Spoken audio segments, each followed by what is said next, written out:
नमस्ते दोस्तों।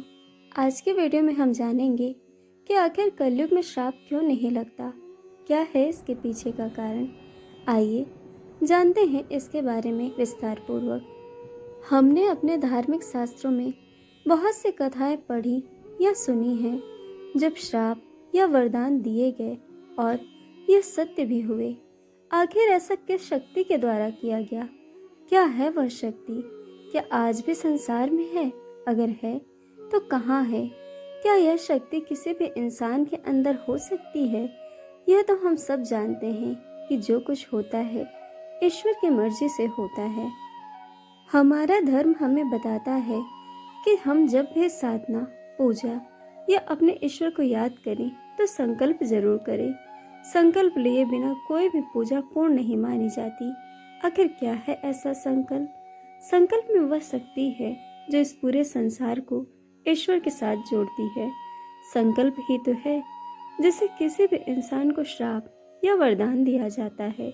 संकल्प की शक्ति को समझने के लिए हमें उससे जुड़े अन्य शक्तियों को समझना होगा।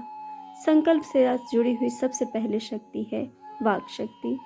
शब्दों के द्वारा किसी का हित या अनहित करने की इच्छा जागृत होती है तो यह भावनाएं इंसान के अंदर एक तीव्र शक्ति पैदा करती हैं, और क्योंकि हम उस भगवान का ही एक अंश हैं तो वह वाक शक्ति हमें भी ब्रह्मांड को आदेश देने की शक्ति प्रदान करती है।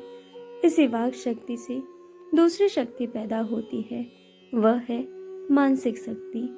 वही यह शक्ति है जो हमारे आत्मा को वो बल देती है जिससे हम अपनी इच्छा शक्ति को दृढ़ बनाकर किसी दूसरे का मंगल या अमंगल करने में समर्थ हो पाते हैं। और श्राप देने की सबसे बड़ी शक्ति आती है तपस्या, धर्मवादिता, भक्ति, योग और ब्राह्मण से। जब यदुवंशी को ब्राह्मण द्वारा विनाश का श्राप दिया गया तो यही वो शक्ति थी जिसका प्रयोग करके यदुवंशियों का विनाश निश्चित हुआ था। जब वह समय आया तो अपने आप घटनाएं ऐसी होती चली गईं और वे श्राप सत्य सिद्ध हो गया। यही है संकल्प की शक्ति।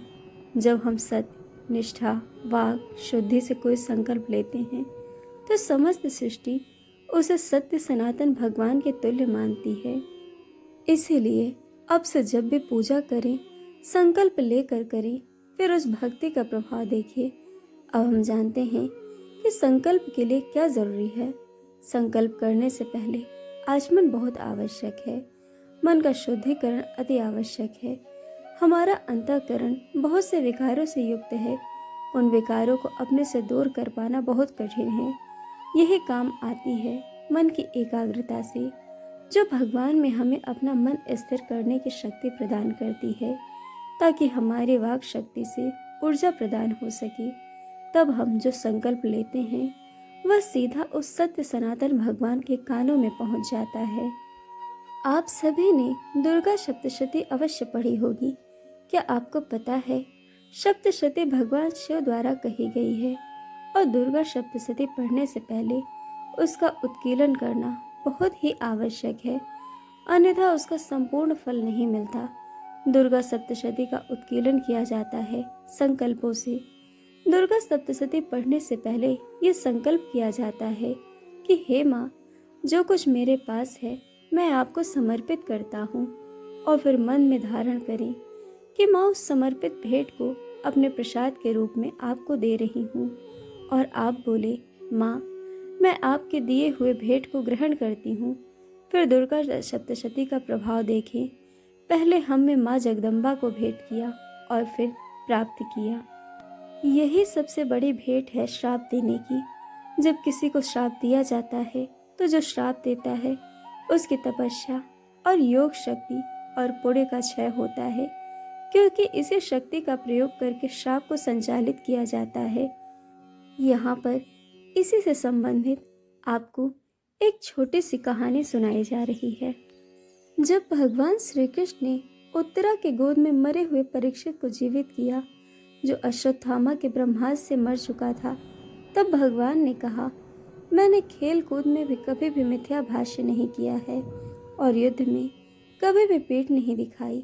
इस शक्ति के प्रभाव से अभिमन्यु का यह बालक जीवित हो जाए। यदि धर्म ब्राह्मण मुझे विशेष प्रिय हैं, तो अभिमन्यु का यह बालक जीवित हो जाए।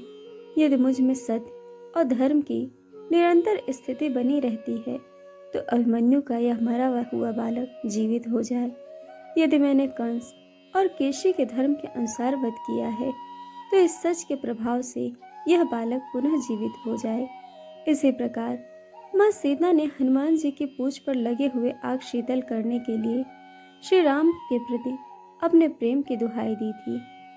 आशय यह है कि इस तरह लिए गए संकल्प में वह शक्ति आ जाती है जो सृष्टि के लिए उसे पूरा करना भगवान की इच्छा बन जाती है, परंतु श्रेय श्राप देने और उसे प्राप्त करने वाले दोनों का होता है। तो दोस्तों, यदि संपूर्ण जानकारी इसके बारे में कि आखिर कलयुग में श्राप क्यों नहीं लगता। दोस्तों, वीडियो आपको कैसी लगी यह हमें कमेंट करके ज़रूर बताइएगा और चैनल को सब्सक्राइब, वीडियो को लाइक शेयर करना बिल्कुल मत भूलिएगा। वीडियो देखने के लिए आप सभी का बहुत बहुत धन्यवाद। जल्द मिलेंगे एक और नए वीडियो के साथ।